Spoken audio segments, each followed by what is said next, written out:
codependency is all about the other person, right? We've enmeshed with the other person. So we think that this idea of relationship trust has to do with me being able to trust this other person. Not really. What we have to do is we have to understand that our ability to trust another person is always going to be a mirror to how well we can trust the self. Let me explain. The more I trust myself, and trust what? Trust my beliefs, trust my instincts, trust how I feel, trust my feelings, trust that I am a worthy human being. The more I'm able to trust that I will pay attention to a red flag when it surfaces, the more that I'm able to be intimate with myself, the more honest I am with myself about who I am, the more honest I'll be able to be in a relationship. So when I'm in a relationship with someone and I'm worrying about this person hurting me, I first have to also understand that it's possible that someone is going to let me down. We have to get over this idea that just because we trust someone means they're never going to hurt us. People are human. They make mistakes, right? The goal is not to trust someone blindly. The goal is to know that I can be in a relationship with someone that I trusted in the beginning of the relationship. I am not going to dissolve into a rabbit hole if and when this person turns out to be untrustworthy. When codependents discover that their spouse has cheated on them or that their best friend has stabbed them in the back, a codependent person that struggles with a sense of self will take that on and internalize these emotions like, oh my God, it's my fault. Or will feel rejected because this thing happened, because we don't have a healthy sense of self.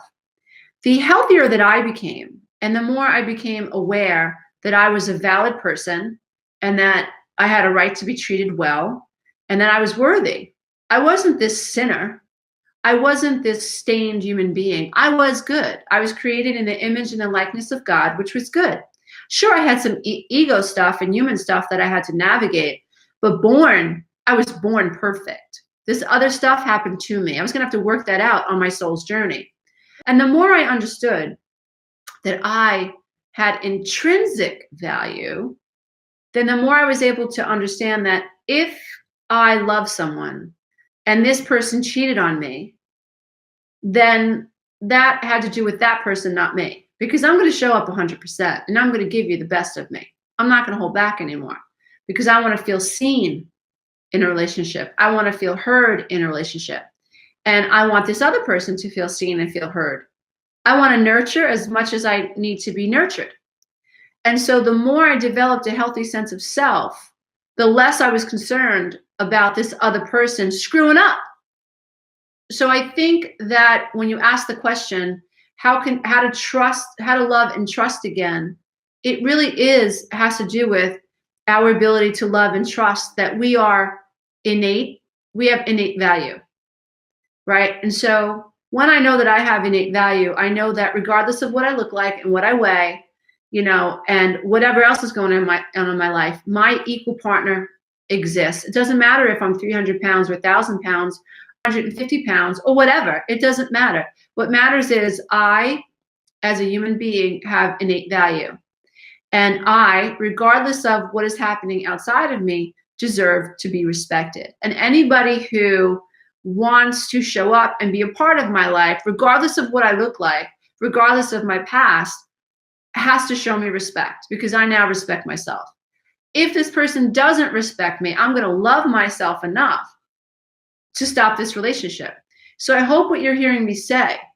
So what I hope you're hearing me say is that you learn to love and trust again by learning to love and trust that you are worthy as a human being.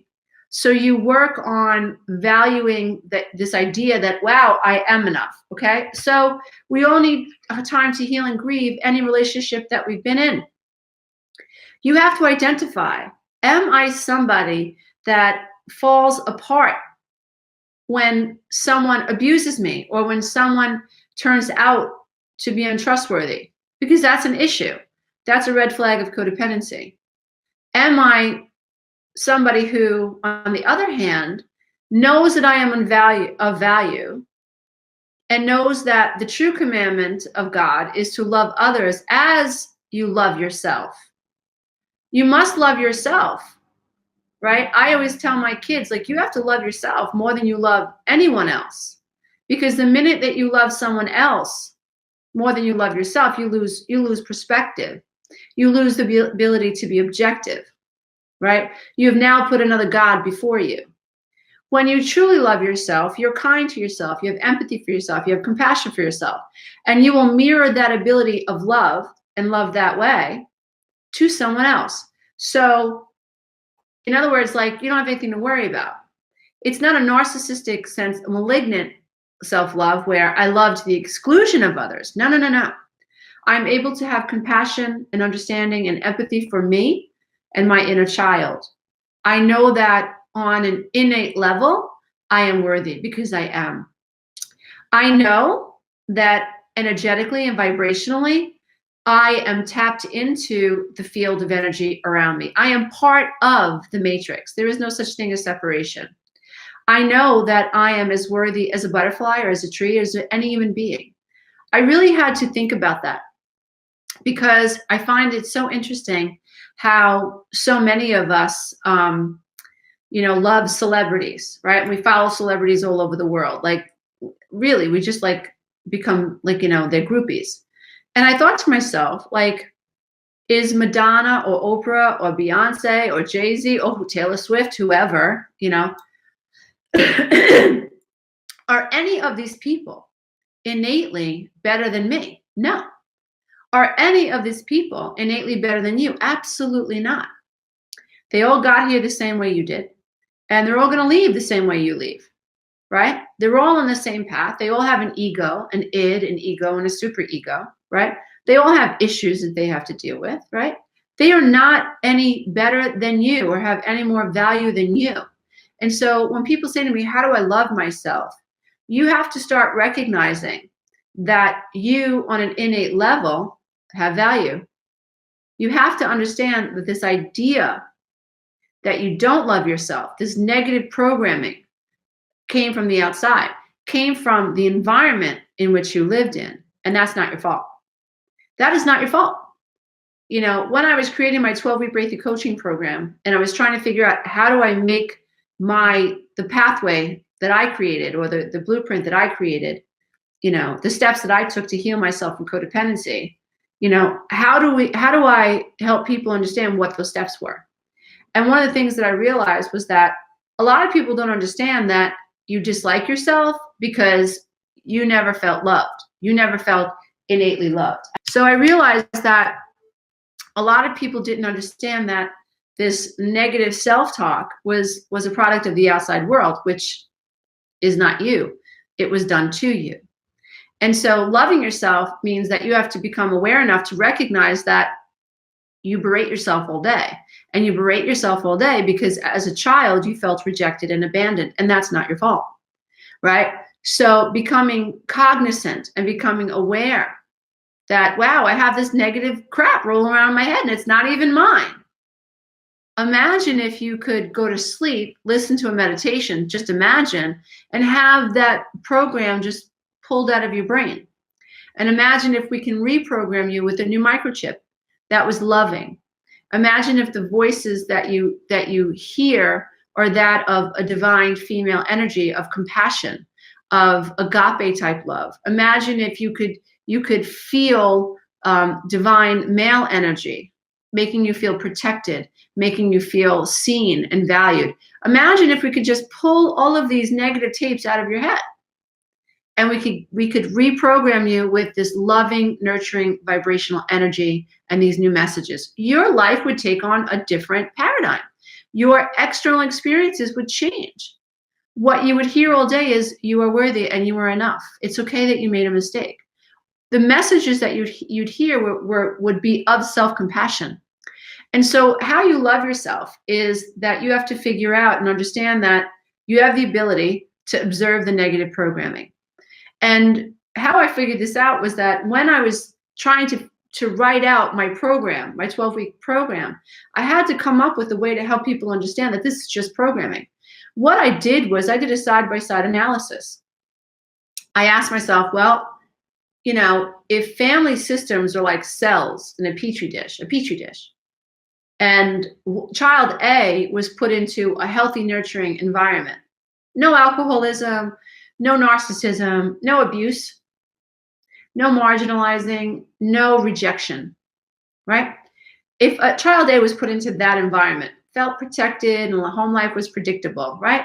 This child would be programmed for positive self talk, right?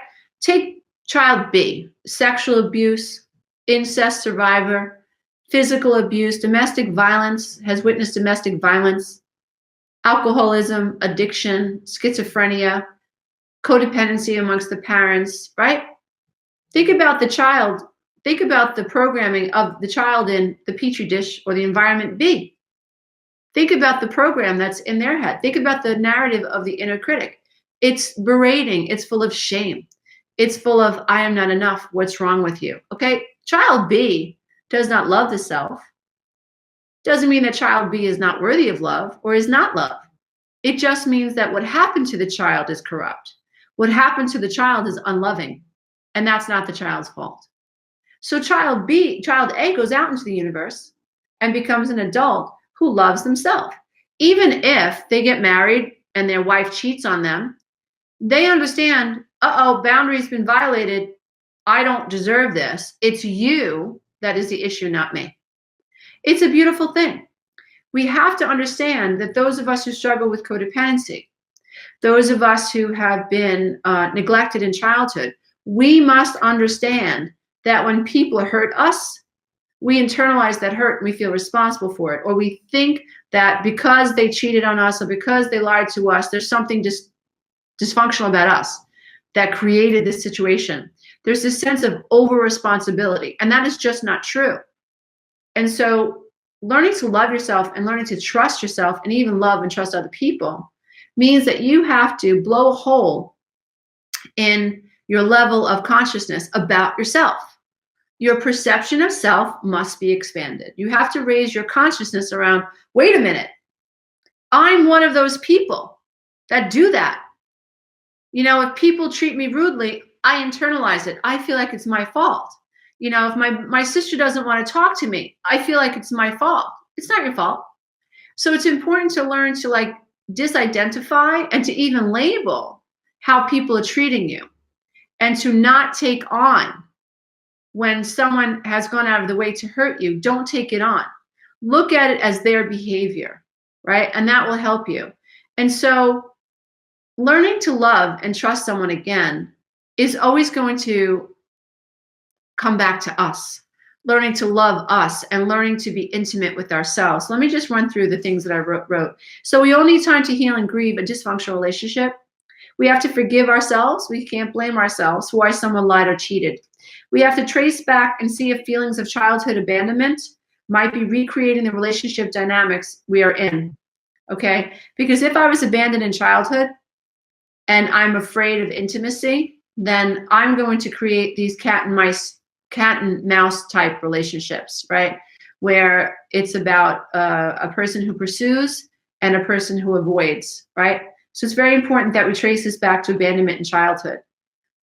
Make sure that you're happy without a relationship before trying to go full on into a new relationship. Identify when you are, identify what type of relationship you're in. So if you enter into this relationship and it's not going to go anywhere, be honest about that. If this is a relationship that you're not going to invest in, be honest about that with yourself and with the other person. Because if you can be honest with yourself, then you're going to save yourself a whole lot of trouble, because this other person is going to know right away whether or not they want to be in a relationship with you. Ultimately, you need to be in a relationship with someone who is on your same page and who resonates with you. Now, this is the thing. We're always going to attract that person. So if I don't love myself, I will manifest someone who doesn't love me. If I begin to love myself and honor myself and respect myself, then I will resonate with someone who loves me and respects me, right? So we're always emitting a vibration, and our vibrations are basically, in my humble opinion, a bunch of codes. And the matrix is a field of abundant energy that is full of these codes. And the universe's job is to align codes with codes, right? If you love this content, don't forget to check out the next video, and you can go to my website and take the codependency quiz.